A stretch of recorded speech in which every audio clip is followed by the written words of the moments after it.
Welcome to another edition of Legend 2 Games. I'm Isaiah Rose with my boy Frank Tier. Frank, a lot has happened since we last recorded. The New York Knicks have lit the city on fire, literally and figuratively. Absolutely.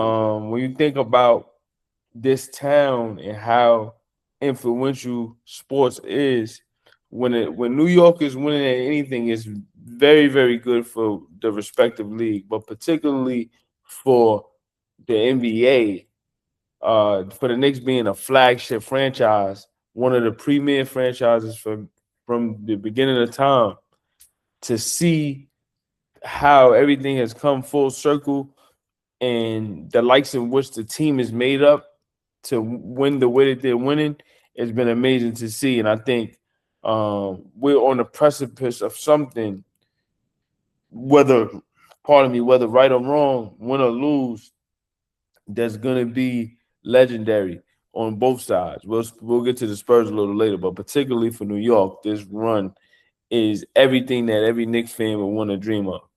Absolutely, right. I think there was a lot riding on this playoff run, right? Because last year they get to the Eastern Conference Finals in a way that was unexpected, right? They got two wins in Boston. Oh my God. And you and I discussed how we think that they may have had their mind made up about Tibbs beforehand because with the job he did, it kind of makes sense him getting fired. But I think folks decided earlier that it was time to part ways, and that's happened, right? So it is interesting to see it had them in the finals, right? Which they were a shade for making to get fired, but that's what they hit on there.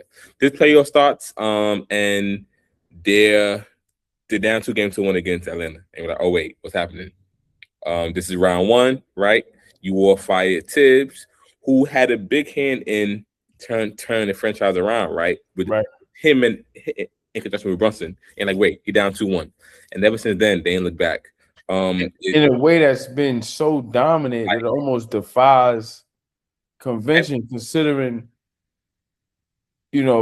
everything that went into the season. You talk about the shadow that Tibbs had, mm-hmm, but then it was some growing pains with Mike Brown. He was introducing a new offense. Some players didn't know their roles. Then some players that were traded for and invested in, they weren't living up to that number. We talk about Brunson. Many people were starting to complain about him, being too ball dominant, not necessarily spreading the wealth. And to see all of that culminate in the way that it has, where it's like the role players are now coming into their own. Many of those players were like afterthoughts for many, many months. It was almost like they was out of rotation. And then boom, everything when they needed the most is just happening. And I want to point to the type of matchup you said when you speak about Atlanta. Atlanta coming into the playoffs at that time was one of the hottest teams. You got Jalen Johnson. They just got CJ McCollum. CJ McCollum was entering his dog years as an NBA player. He caught a little renaissance wave, and it was happening. And then, you speak to Nikhil Alexander Walker having a breakout season. Atlanta was one of the best teams coming into the playoffs.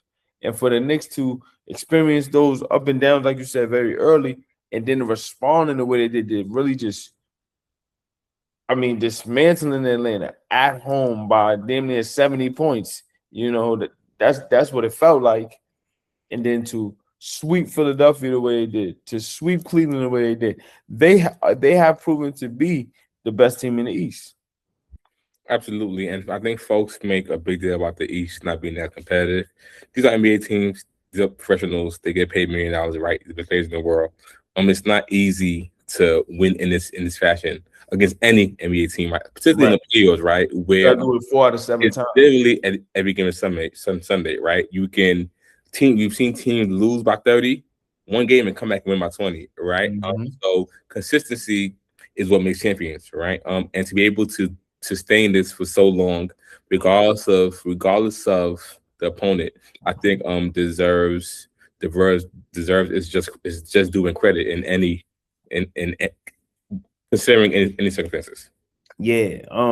And then too, when we speak to when you speak to what Brunson has done, shout out to Tips or rebranding the Knicks and really helping them get back into the mind's eye of competitive basketball.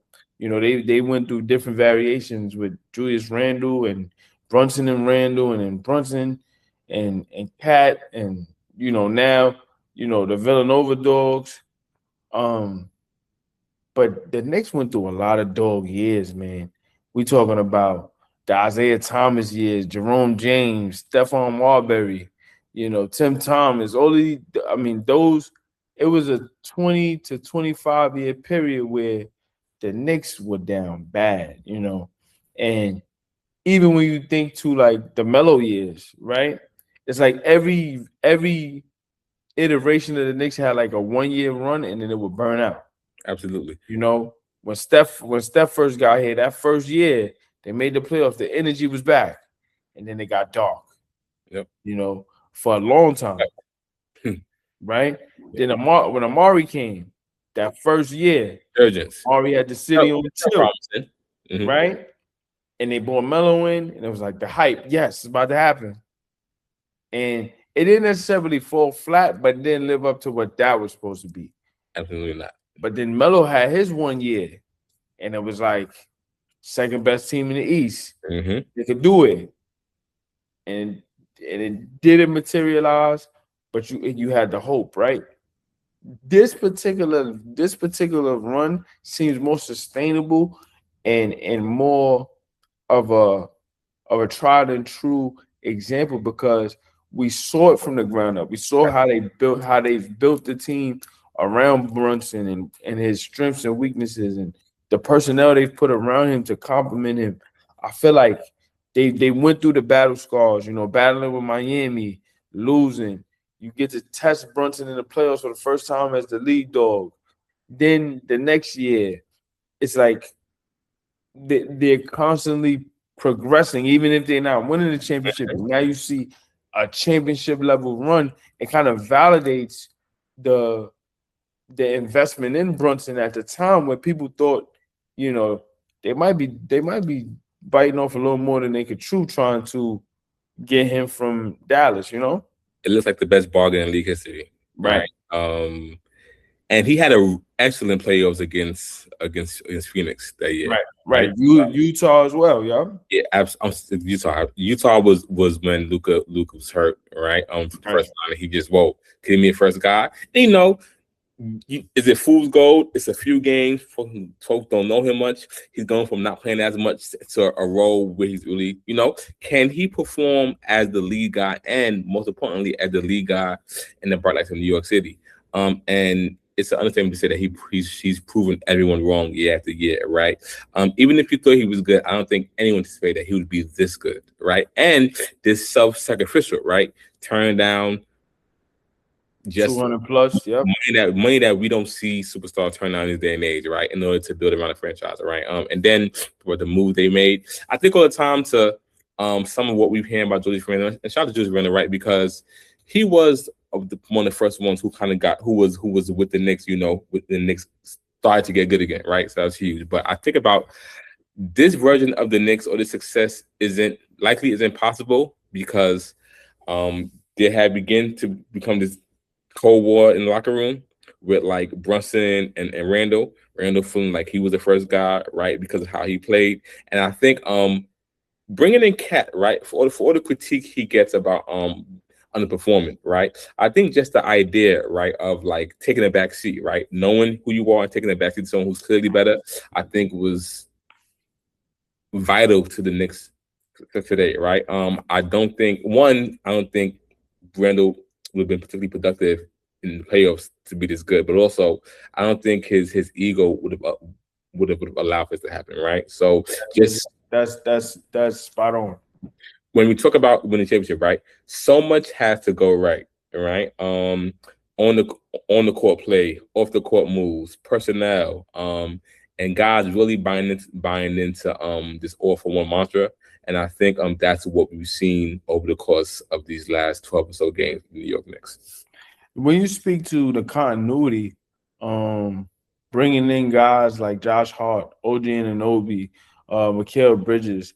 Those are selfless guys, but they all have a particular skill set that's Absolutely. consistent, right? And I think particularly for Bridges, there was a period where I would say for like a year and a half where many people were questioning, where's his game? Because the first version of him on Phoenix, and then that first wave in Brooklyn, you saw a lot of, you know, not just the defense, but like scoring wise. Obviously, when you're the first option on a losing team, not a losing team, but just not a contender, you have an opportunity to like really spread your wings and do things. And he showcased that. So you assume when he comes to New York, it would be somewhat similar in a better situation. But he really struggled early. Absolutely. He had a lot of stretches where people were questioning the type of trade that had to be made to get him to New York. But when you speak to him, even Josh Hart coming over to New York, a lot of people had him as, a question mark in terms of how he would fit. Absolutely. He's not necessarily a guard. He's not. But not. Even though he's not a guard. Yeah. Right. But he has and does so many valuable, intangible things for a winning team. Mm-hmm. And when you're on a losing team, sometimes they don't value it the same because it's not necessary to help them win at a certain point. He had to go into a team that was trying to win to really emphasize what he does. And I think, getting 17 rebounds at 6'4", being that energy guy, being that person that does the glue guy things at the highest level, you saw what he can be, especially for Tibbs and now with Mike Brown at the highest level. And I think this particular Knicks group is carving out their identity separate from, Knicks of the past that have won. They have their own identity. And I think that this particular group, I mentioned OG Anunoby, even though he's in and out often with injuries, he's a player that can just fill it up from his three. two-way productivity has been phenomenal. Like right. He's really consistent. As sometimes he looks like the Knicks number 2. He's not, but sometimes he does fill that void, especially when he gets it going. He's been shooting lights out, right? Doing his plays, and then his defense is also solid, right? A player who's hit big shots in Toronto, right? Mm-hmm. Has a ring in Toronto, right? So someone who's not scared at the moment, right? And unfortunately, he does deal with injuries, what seems to be quite often. Right. But when healthy, right, and when they're a big part of what the Knicks do, and a big part of them having such a run to the finals. So now we're looking at a team in New York who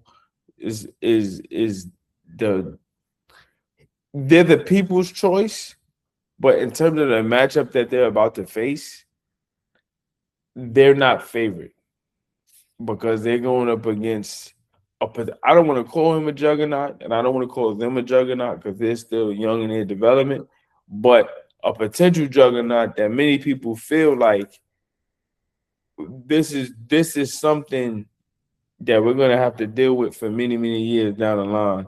And to see San Antonio, the Knicks opponent, back in the loop in such a short time, it goes to show you sustainability has a formula.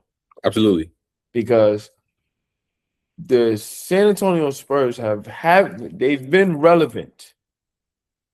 They've been relevant for over 30 years. Absolutely. And I'm talking about contention, right? Either contention or championship level basketball for over 30 years, right? If you want to be honest, closer to 40, if you want to talk about David Robinson.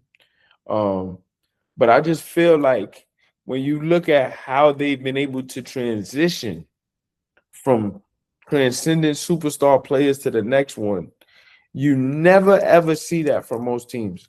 Most teams, to be quite honest with you, when you lose a player of a Hall of Fame worthy career, you're gonna struggle for 20 years because you can't replicate that. You can't duplicate that. It's just not possible. But it seems like the Spurs have just been able to transition not only with players but in coaching and just overall personnel. And it seems like when you go there, every person buys in.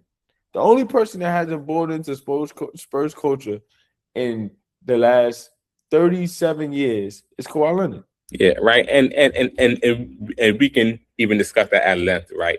At being among two different things, right? But at one point, this seemed like he was on the He verge was supposed to be the one. for sure, right? About the Spurs, I'm gonna say this. The Spurs epitomize what happens when luck meets a relentless commitment to preparation, right? Gotta get lucky to get as many first picks, right? To draft the way you do, but the ability to scout personnel and talent is flawless, right? This this is the blueprint, right? They're in a small market.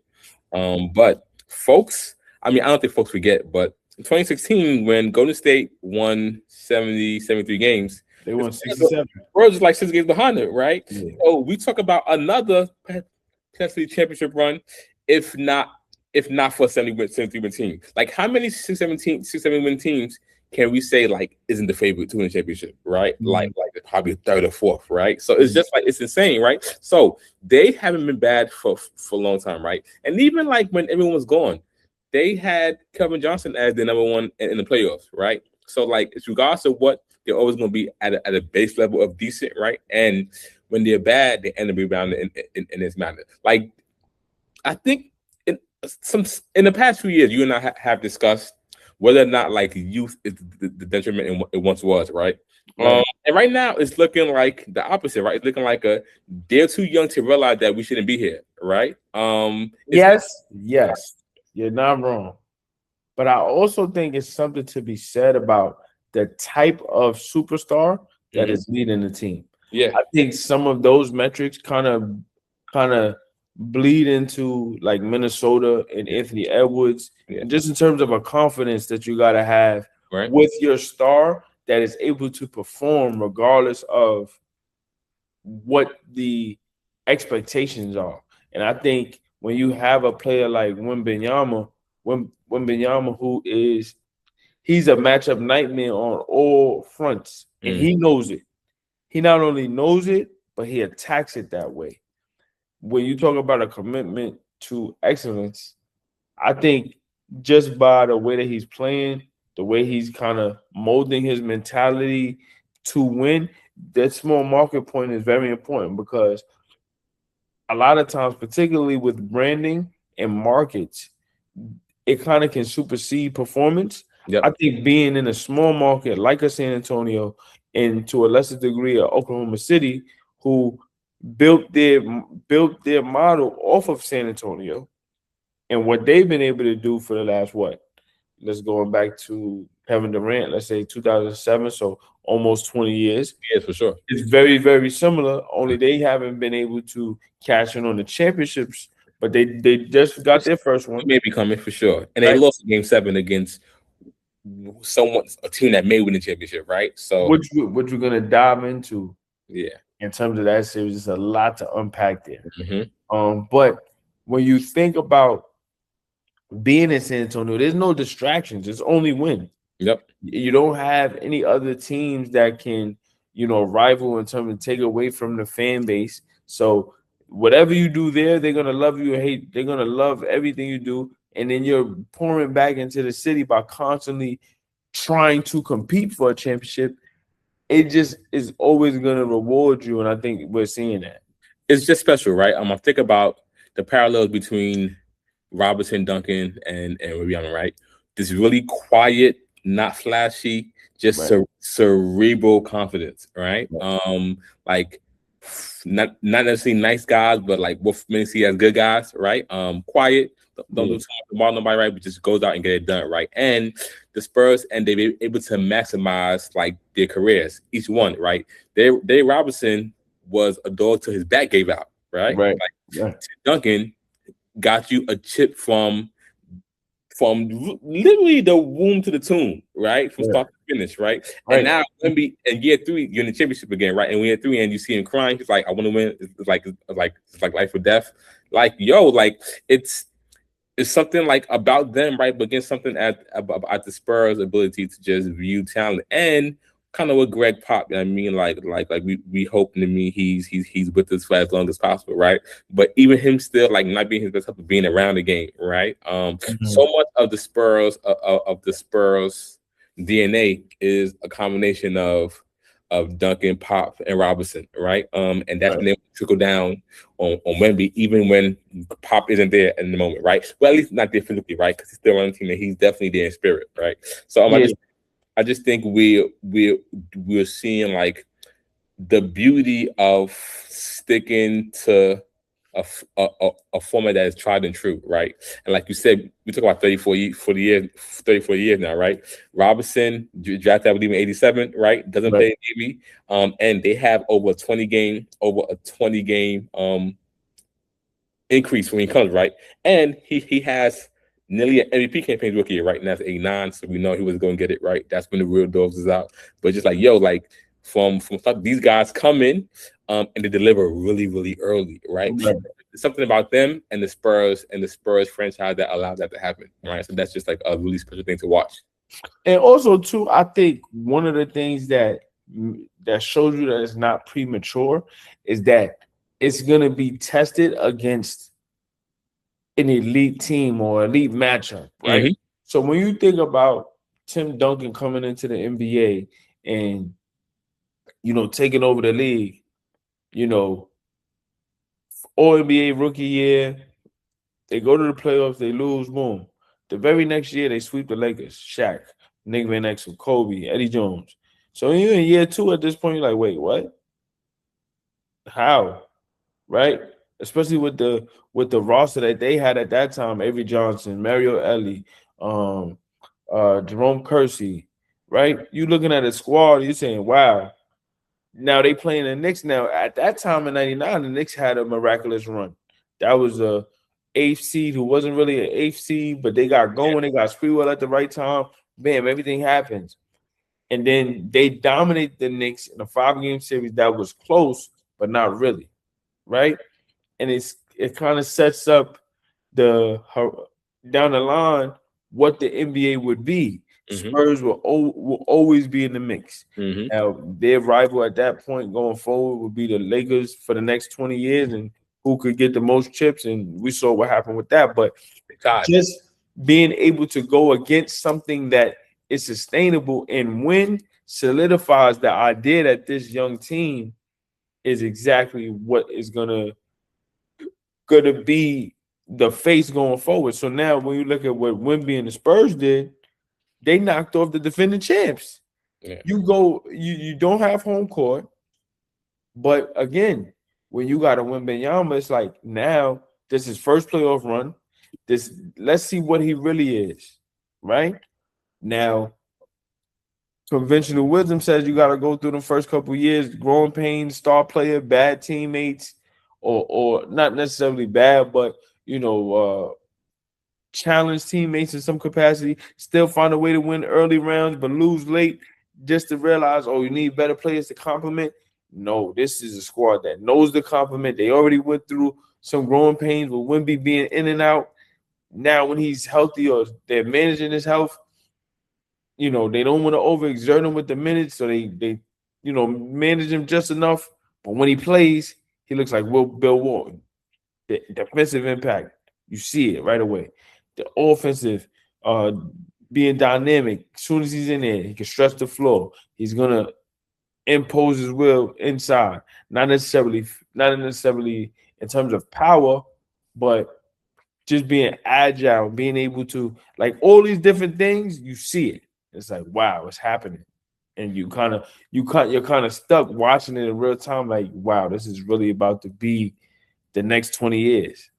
Yeah, particularly that Thunder series, right? Two things. He set the tone really early, right? With what happened, right? Like as soon as he started, it gave us okay, I ain't here to play. And then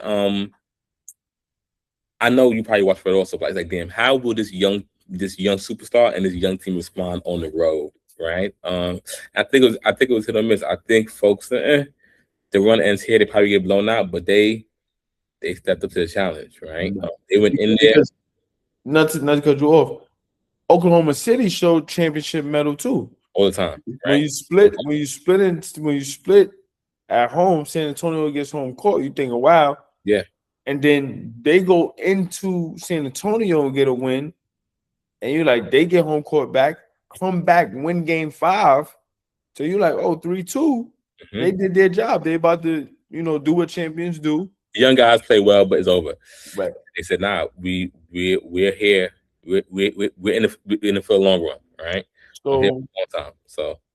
So now, when we talk about that series, let's unpack it, right? Because when we see what we've spoken at length about what OKC has become, how Shea Gilgeous-Alexander has become an all-time player and just really going on his run and his peak, and Oklahoma City benefiting from that, how they built that team.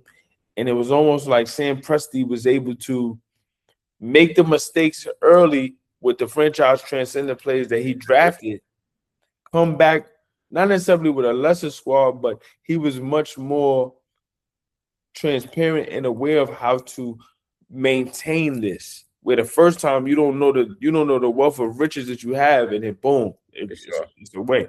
Now you're like, okay, I know I'm gonna invest in this much more, right? You thinking that is the team of the future, and they probably could be, but to see how quickly it can change like that, you gotta maximize the window while you have it, man. And we spoke about that in past episodes, right? That if you ask OKC in 2012 or ask the War how many times they'll be back, folks will probably say they'll make 4 more championships in the next 10 years, right? And then they go to a single one after that, right? They go to a single one after that, and outside of the Warrior years, both KD and Russell haven't had much playoff success as the league guys and wherever they've been, right? So, as you say, don't take it for granted, right? Because it can be here today, going tomorrow to never return, right? So that's a real thing. So now, when you think about what Oklahoma City had to be exposed to, because now you're looking at potential rivalries here. There's a lot at the core of this, going back to Wemby and Chet Holmgren's younger years, how they've been tied together. And that particular matchup has driven Wemby in many ways, and you can see it manifest on the court in a way that is to Chet's detriment, and he's not responding. So now, if you're OKC, you're invested in this guy that was a top 3 pick. This is a guy that Gonzaga you thought could be a franchise pillar. To some degree, he has been, but if you're looking at a matchup, particularly with a Wembanyama and a team on the other end that you're going to see constantly, to see Chet perform the way he did. What are your thoughts on that, and how do you think OKC should respond in terms of keeping him, or should they get rid of him? Like, what is the overreaction? How do you think they should move? I think you can assume where my head is at. I don't like overreacting to anything, right? You have it's one series, right? Chet didn't play well.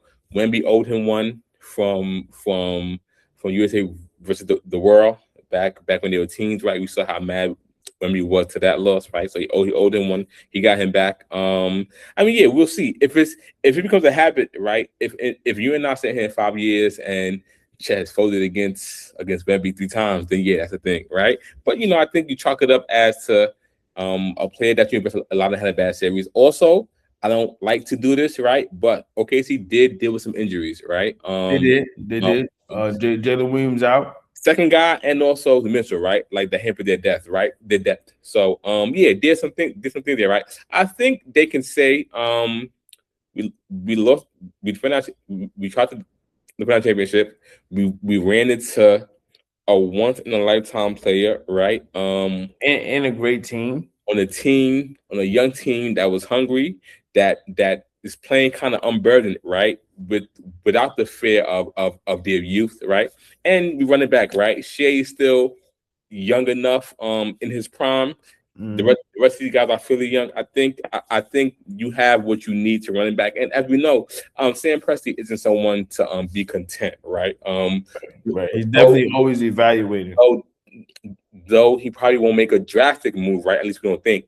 he does always look for ways to improve, right? Whether you can add a piece here, you can add depth here, right? So I think fans, analysts and players alike, I think have something good to watch for the foreseeable future between these two teams out west, right? We'll see what they bring.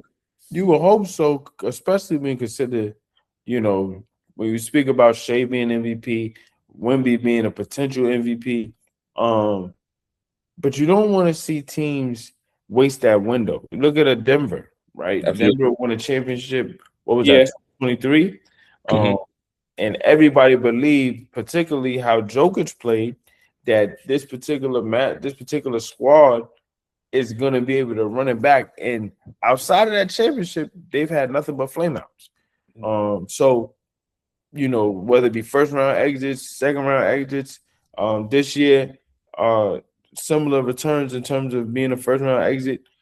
I don't believe that Sam Presti feels like this will be the end, but I do think there has to be somewhat of a cause to pause, considering you have a lot of players that could potentially leave.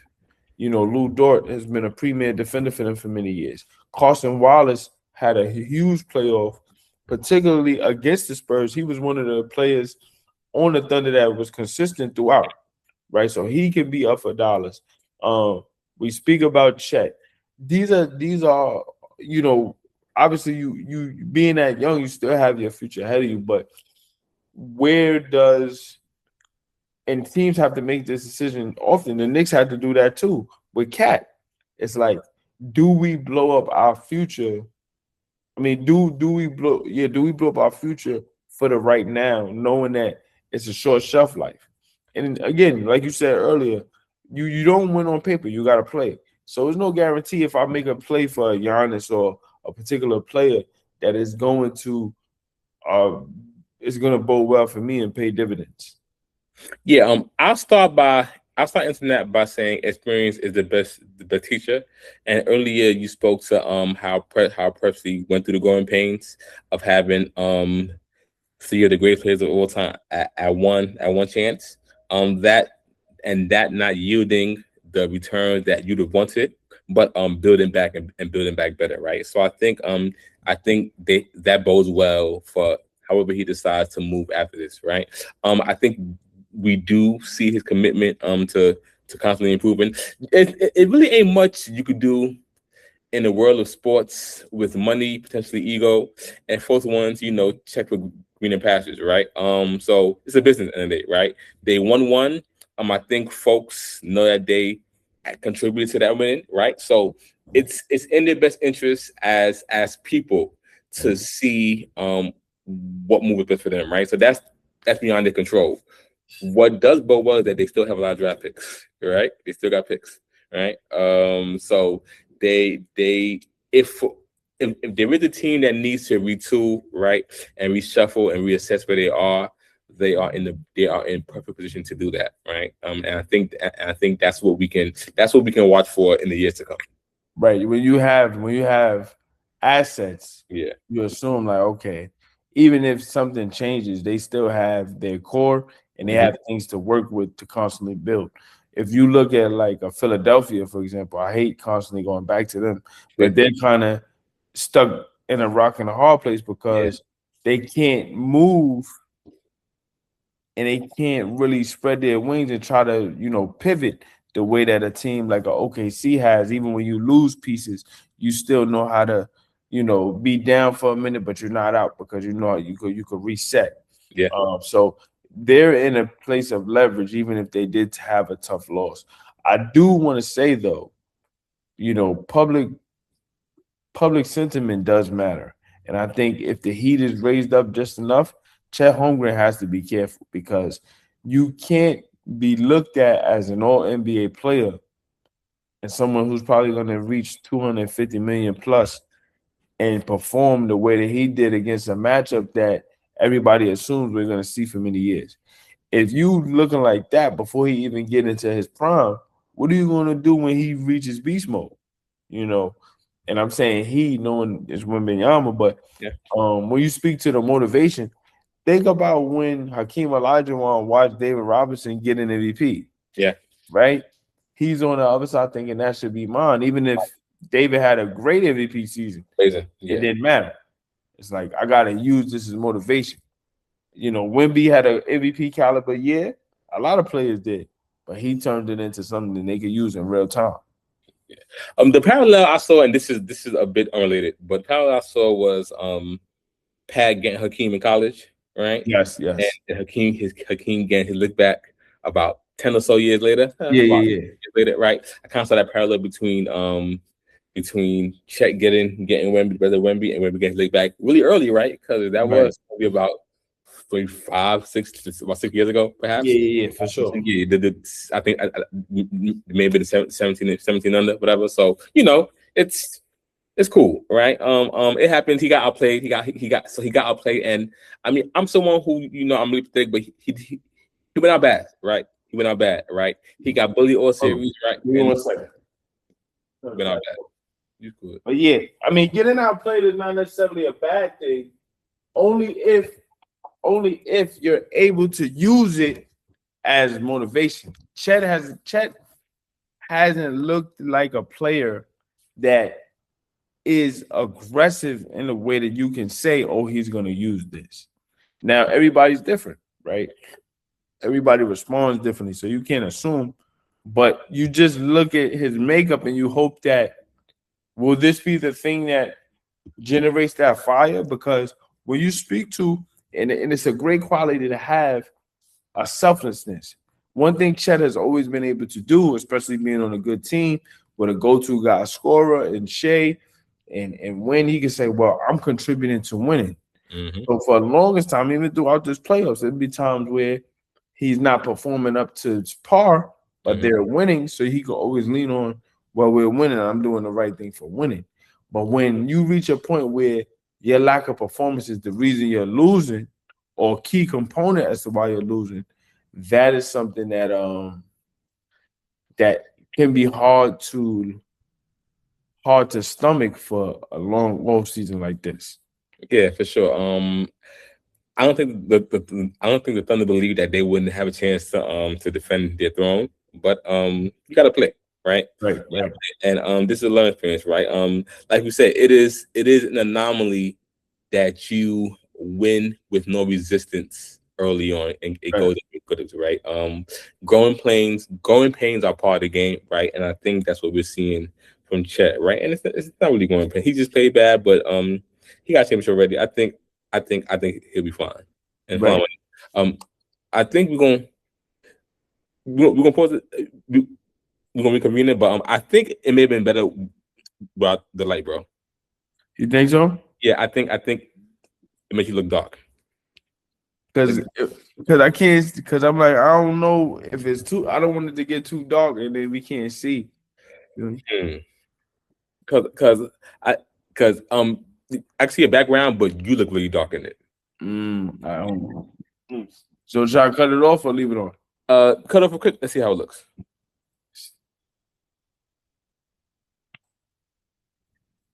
It's better, bro.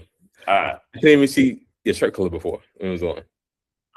It's straight. Yeah, we'll fix it. But yeah, so with the matchup now, right? Knicks Spurs. Yeah. What is that gonna look like? I've been thinking about that, right? It's compelling, right? I think it could go either way. It could be a quick series, it could be a grueling long one, right? I think there's some X factors on both sides. You have to see how both these players who haven't been there for these stars perform under the lights, right? You have to see how the role players play. I think Cat will be huge, right? I don't in terms of defense, I think they'll be smart about how they use Wemby, right? Because I do think the game plan will be to draw him out with Cat, right, as much as possible. Which Cat has shown, particularly the back half of Atlanta going forward, him as a point forward has been really, really beneficial. Absolutely. For the Knicks. So I think we'll see some of that. And Wemby will get to show us his defensive player all-time defender chops, right? In the series for the marbles. So that'll be interesting, right? I'm excited to see where the two stars raise their level, right? I know Mikhail has to continue to produce how he's been producing, right? I will say that when you speak about him struggling in the past, right, he struggled on both ends, right? Not only was he not productive scoring, the defense that we all expected that we saw early on wasn't the same as well, right? And I think that was a big part of the Knicks getting to the conference finals last year, right? Particularly how him and OG defended Brown and Tatum in spurts, right? Especially late in the game, right? They got some big stops on Boston's players, right? So I look for the tandem of OG and Mikhail and Bridges to be really good against Castle Harper and the Spurs boy handlers, right? So I do look forward to that. I OG has been really good on Wemby, right? I think of anybody who's guarded him 100 minutes, he's guarded him the best, right? So that'll be an interesting matchup, right? Now Wemby has side advantage on everyone, right? But like the height, not the weight, right? So I think it'll be interesting to see that like focus down, right? Like because we can analytics sometimes really works well, but this is disjointed, right? They play 2 games a year, right?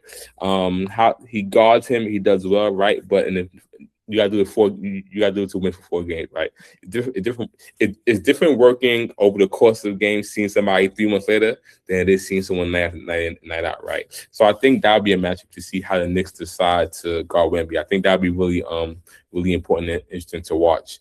I want to see what Brunson does, right? I think he's in a position to really just I won't go towards hyperbole, but he's had to prove himself at every level, right? At high school, at Nova, and then NBA, right? He has the chance to become a model in New York City, right? I don't think that's hyperbolic at all, considering how we started this show, where the Knicks have been over the last 20 plus years, and the starvation that has been exhibited from a fan base that is very, very loyal in the face of all types of winning. This is a fan base that has stayed sturdy and they travel strong. They're one of the most viable markets in the world, obviously, if not the top market. Basketball mecca, right? You know what I mean? And now you have something that can really live up to everything that people have been saying. Now you're doing so, and we spoke to the algorithms of this team throughout how it has changed. For him to be at the core of the real rebrand, and to your point, have to. Who were we talking about when we said nobody knew he was going to be this good? We were just talking about nobody knew he would be this good. It was Jalen. It was Jalen Brunson. But yeah, sure. But when you speak to how he's been able to morph at every role, yeah, and be consistent, you know, I mean, no, I think right now, honestly, argument could be made he's a top 3 Knick ever. Oh, I think that's without question. Right. But, I mean, obviously, you know, with Walt and Willis Reed, you know, being champions, you kind of gotta fight those guys. But in terms of like, Pat obviously grandfathered in. One of those 2 guys is taking 2 for sure, and then you got Jalen. Yeah, absolutely. But now, if the Knicks pull it off, he might be 1. He got you to the top, right? He got you to the top for sure. Right. Because I think it's the same thing when we talk about MVPs and stuff, right? Some Willis and Clyde don't hurt each other, right? But they did at the same time, right? So they kind of like, but when we think about like alone, like a not alone, so that he's not alone, but like as the absolute 1A, yeah, Jalen goes, and especially the drought over 50 years, the turmoil. We're talking 1 victory in the last 27 years, one playoff series win between 99 and 2023. For sure. About one, right? That's just insane. Fans hate James Dolan, right? Like it's insane, right? So for him to overcome all of that, for someone who got the most what seemed to be the best bargain in league history, yeah, he shoots the top of the list. I don't think it's much of an argument for anyone over him if he wins the championship. He's already getting the comparisons to the basketball Derek Jeter, right? So yeah, he goes to the moon after this, right? So I really want to see how he lives up to this moment, and I think we'll be in for a really, really good series. Game 1 is tomorrow, 8:30 ABC. So we definitely gonna tap in for that. And I know for many people who have questioned the viewership over the last couple of months, considering all of the streaming things and things like that, for this to happen for the NBA, you can't quantify the type of impact monetarily, and then in terms of just in preparation for the future, what this is for the league, for your premier star to be, or young star to be in the mix, gunning for a championship in New York City. Oh man. And then for the fact that it's the New York Knicks, oh man, this is gonna be good. This is gonna be good. And I do think, going back to Brunson just for a second, being in New York for any player, if you're the star in the Knicks, it boosts your profile. Really? But for the run that he's had, for the next 3 years or so, he could carve out a Hall of Fame career just from this. Absolutely, right. Yeah. And he'd be deserving of that. So right. It's amazing. Before we get out of here, I think, do you want to touch on Becky Hammond? All right, Becky Hammond and the notion around small guards and how advantageous it is or not to win the NBA championships.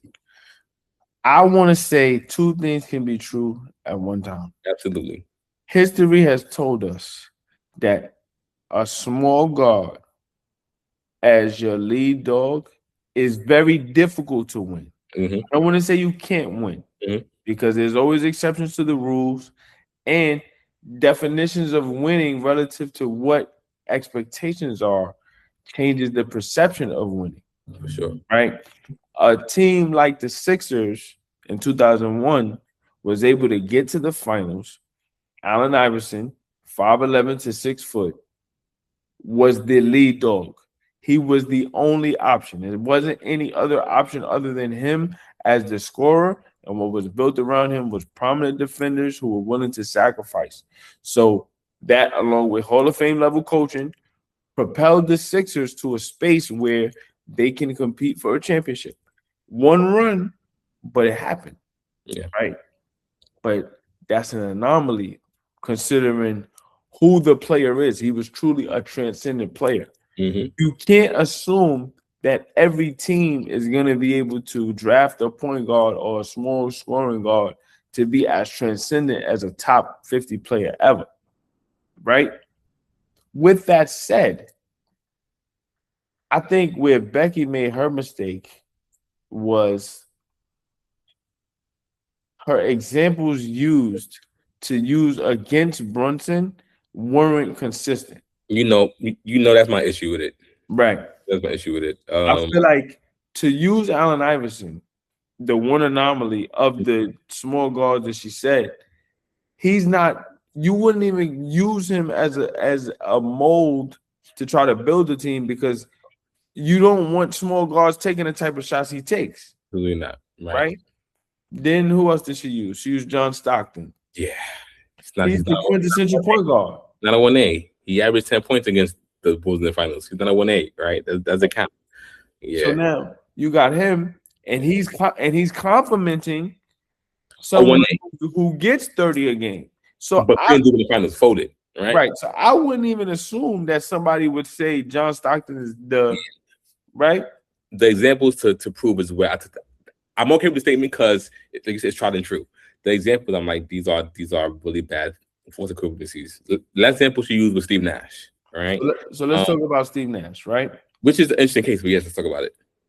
I think Steve, if the Suns were ever able to win, would be considered the best player on the team. Absolutely. right? And people would give him kudos as he led them to the championship, even if he wasn't the guy that averaged 26 to 30 a game. That's the caveat I was alluding to. Right.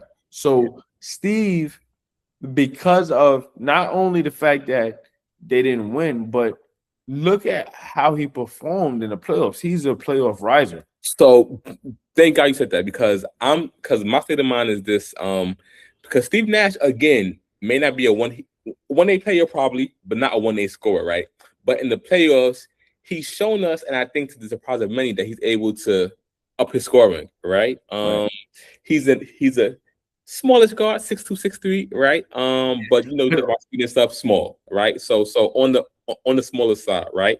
Amazingly efficient, right? They're really efficient and a really crafty scorer, right? So I think those things will go for me. I think we saw him really take it to some teams, right? And as we know, hypotheticals are dangerous.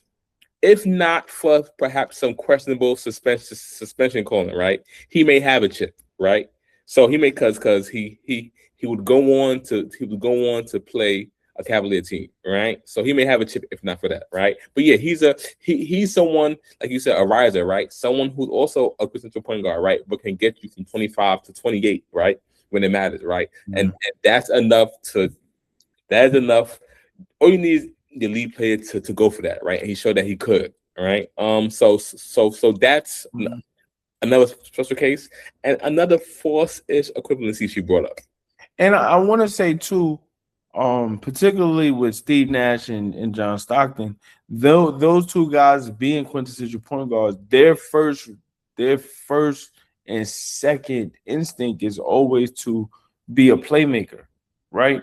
But I do think it's something to be said to a guard that is able to get up 40 shots when necessary for whatever the team may need, right? And I think for Jalen Brunson, over the last 3 to 4 years, he's been somebody that has proven to be able to score 40 in the playoffs. He's been somebody that has been able to go toe to toe with other stars in a way to where he's getting the badges of, okay, when it matters, he's Captain Clutch, right?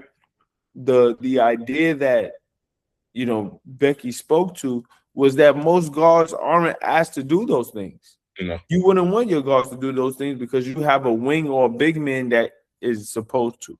So that being said, him being able to perform like that is why the Knicks are where they are. And I think as personnel has changed, the expectations have changed, right?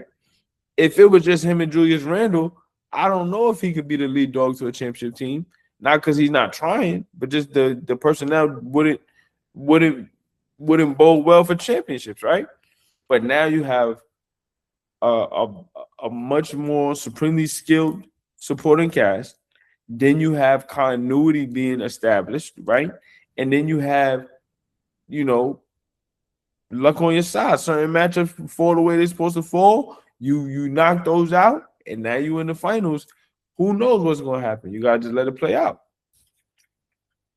Right. And that's my take also, right? Iverson may have a championship if he went to the Lakers, right? Who you play matters, who you play with also matters, right? So with any statement made, I'm always wary of making overarching generalizations, right? Because so much of it is subjective, right? Championships are about right team, right personnel, right time, right place, right? And I think ultimately, that matters. I think that may matter as much, if not more, than the type of player you have leading you to that championship. Right. I mean, because as we all know, when whatever history may have been, we speaking to it now about your small guards, but we also spoke about it early. We spoke about youth. A lot of the conventional wisdom is youth won't win a championship because they haven't gone through enough growing pains, right? But look where we are. You got one of the. You got do it. Yep. Right, and this is a Spurs team. I think their average age is about 25, right? So they're very young. The Knicks, maybe average age 26, 27. So they're relatively young too, but they have older guys that you assume like the battle scars, the vets, they're young, but they're old in terms of NBA experience. So it's gonna be interesting, man. We gotta tap in and see how it falls. For sure. But we'll be back to recap the games as they go and provide you with commentary for that. 100%, man. This is Legend 2 Games. I'm Isaiah Rose with Frank Tier. Thank you for watching. Peace. Peace.